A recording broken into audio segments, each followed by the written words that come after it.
Nous voici dans la séquence 12 de cette découverte d'Innovative Publisher avec le module de démonstration. Nous sommes sur l'écran 4 et je vais vous présenter l'interaction saisie, qui est la troisième interaction ici en haut à droite de votre écran. Je vais faire un clic droit sur l'interaction saisie pour en ouvrir la fenêtre de création. Deux boutons seulement sont présents, le bouton OK et le bouton Aide. On en profitera peut-être d'ailleurs de cette interaction-là pour parler de l'aide, puisque le reste va être assez rapidement fait. On va retrouver bien sûr l'onglet boutons pour modifier ces boutons et les remplacer si vous le souhaitez.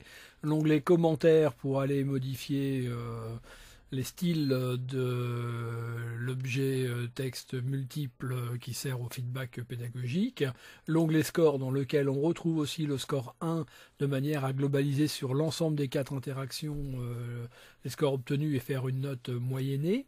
Puis sur l'onglet général, on va retrouver la ressource liée qui est le texte question 3, qui est donc le texte, comment s'appelle l'étape de formation des fruits de la vigne. Une analyse qui est une analyse vrai-faux. Là, on aura une autre modèle d'analyse vrai-faux partiel, mais je garderai la séquence suivante sur laquelle on présentera le QCM pour en parler. Donc on va rester sur vrai-faux pour l'instant. Sensible à la casse, sensible aux accents. Ça c'est important. Comme on est dans une saisie, donc l'apprenant va devoir saisir au clavier ou sur un clavier virtuel, si vous êtes sur une tablette ou un smartphone, va devoir donc saisir un mot ou un ensemble de mots. Eh bien la sensibilité à la casse va permettre de différencier les majuscules et minuscules. Par défaut, on n'a pas sélectionné cette case de manière à ce que la personne puisse rentrer en majuscule ou en minuscule d'une manière complètement indifférente. Il en est de même pour les accents.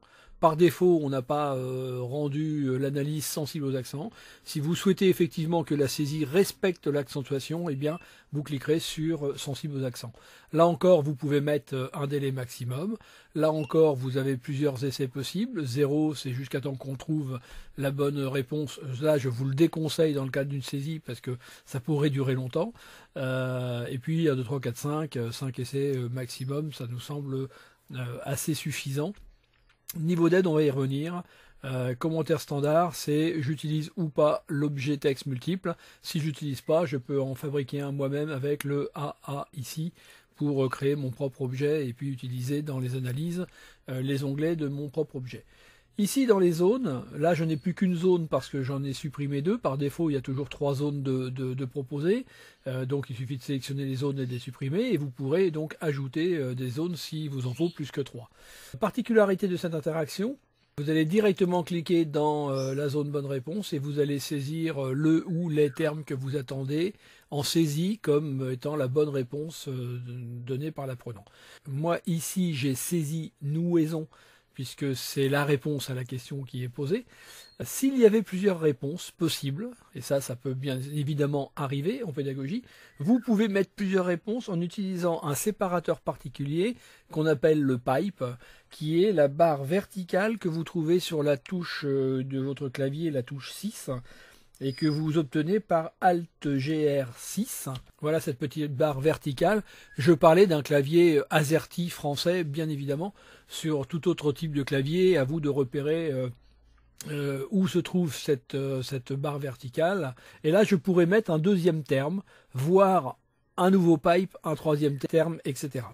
Donc j'ai la possibilité de faire des bonnes réponses avec plusieurs bonnes réponses possibles.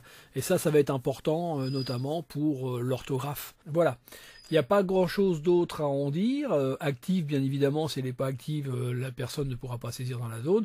Visible, eh bien, soit elle est visible par défaut et à l'ouverture de l'écran, soit vous la rendez visible par le scénario, comme on va le voir. Et je vais vous parler du niveau d'aide. Alors le niveau d'aide, c'est quoi? C'est la possibilité d'afficher ce bouton point interrogation pour aller chercher des indices. Donc si vous mettez un niveau d'aide à 0, le bouton point d'interrogation ne sera pas affiché. Si vous mettez un niveau d'aide à 1, par exemple, ça suffit. Si je ferme l'interaction, eh bien j'ai le bouton point d'interrogation qui s'affiche. Donc je vais donc le mettre ici. Et j'ai sur mon objet multitexte un onglet supplémentaire qui s'appelle Aide 1 et dans lequel il y a Help. Bien sûr, vous remplacerez le Help par l'indice que vous souhaitez. Donc à partir de ce moment-là, eh bien le point d'interrogation sera affiché en même temps que l'interaction.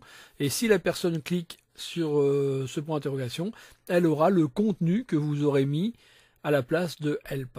Si j'avais mis 2 dans l'interface, eh bien j'aurais 2 onglets différents, Aide 1, Aide 2, et donc un deuxième clic sur ce bouton point d'interrogation provoquerait l'affichage de l'indice suivant. Voilà à quoi sert le bouton indice qui n'était pas dans la saisie d'origine. Donc je vais le retirer, je vais remettre ici à 0.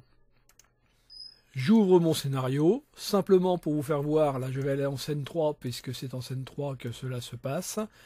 Je change l'image de fond pour mettre une image de fond en relation avec les questions liées aux vignes. Tout à l'heure, c'était des questions liées aux champignons. Puis j'affiche saisie 1.afficher, c'est-à-dire l'interaction que je glisse et sur lequel je choisis afficher.